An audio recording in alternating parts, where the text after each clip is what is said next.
Dr. Dan Stock, 5777 West 700 North, McCordsville, Indiana.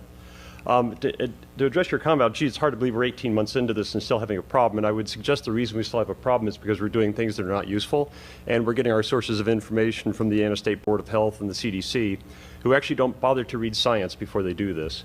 I'm actually a functional family medicine physician. That means I am specially trained in immunology and inflammation regulation. And everything being recommended by the CDC and the State Board of Health is actually contrary to all the rules of science. So things you should know about coronavirus and all other respiratory viruses: they are spread by aerosol particles, which are small enough to go through every mask. By the way, the literature that supports all of that is in a flash drive that we presented to you. It's been given to the secretary. As a matter of fact, it quotes at least 3 studies sponsored by the NIH to that exact fact, even though the CDC and the NIH have chosen to ignore the very science that they paid to have done.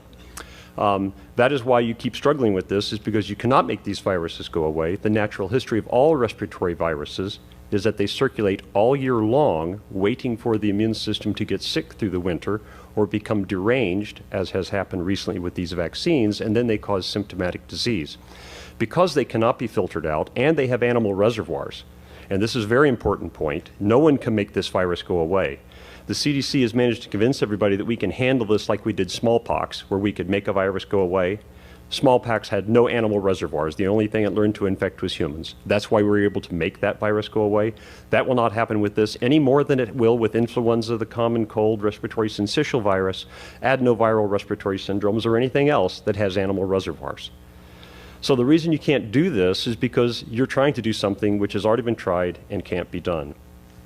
Equally important is that vaccination changes none of this, especially with this vaccine. And I would hope this board would start asking itself, before it considers taking the advice of the CDC, the NIH, and the State Board of Health, why we are doing things about this that we didn't do for the common cold, influenza, or respiratory syncytial virus.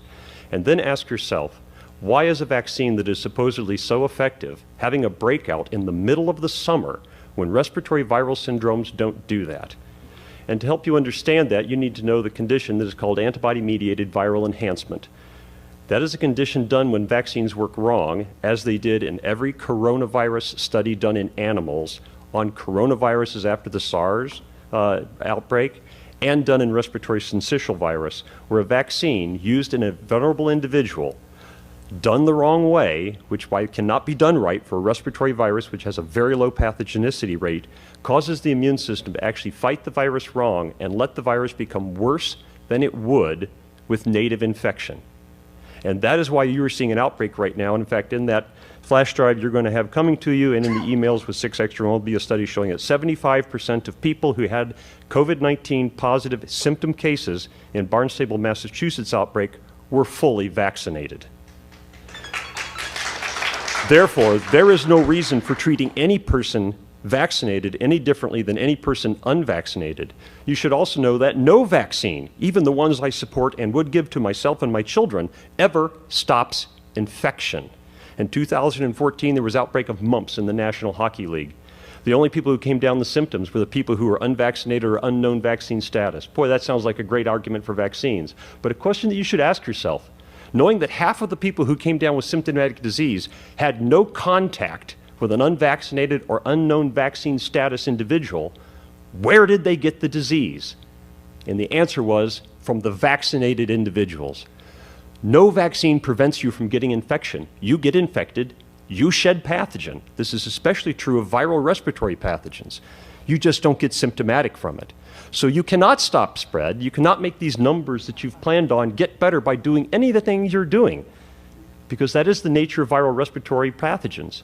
And you can't prevent it with a vaccine because they don't do the very thing you're wanting them to do. And you will be chasing this the remainder of your life until you recognize that the Center for Disease Control and the Indiana State Board of Health are giving you very bad scientific guidance. And instead, read the articles that are going to come on the email and are on this flash drive, and listen to the people in this audience here tonight who actually have recognized the advice they are getting from the CDC and the NIH is counterfactual.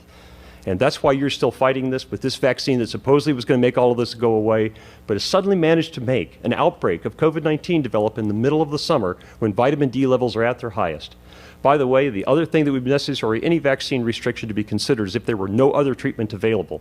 And I can tell you, having treated over 15 COVID-19 patients, that between active loading with vitamin D, ivermectin, and zinc, that there is not a single person who has come anywhere near the hospital. And we already have studies that show that if you achieve a 25 hydroxyvitamin D level greater than 55, your risk of COVID-19 death will drop down to 1/4 of the population average for the United States. And there are active treatment trials included on that flash drive that show the same is true.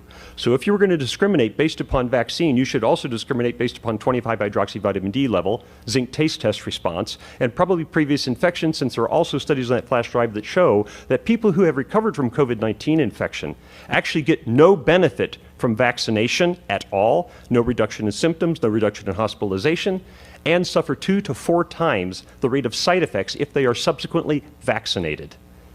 Therefore, the policies that you are basing on are totally counterfactual. I don't blame this board for that because I know you aren't scientists and you've thought it was reasonable to listen to the CDC, NIH, and the Indiana State Board of Health. But I would encourage that instead you listen to the people out here in this audience and read what's on that data drive. And if anybody here in this board has any questions about anything on that, I will happily come back and sit with you individually if you would like to explain the science behind this. And if you're worried about being sued by somebody because you don't follow the guidance of the CDC and the NIH, I will tell you have a free pro bono expert testimony at your disposal. I will testify in defense of this board, turning down all these recommendations for free at any time in any court. Thank you. Thank you. Thank you.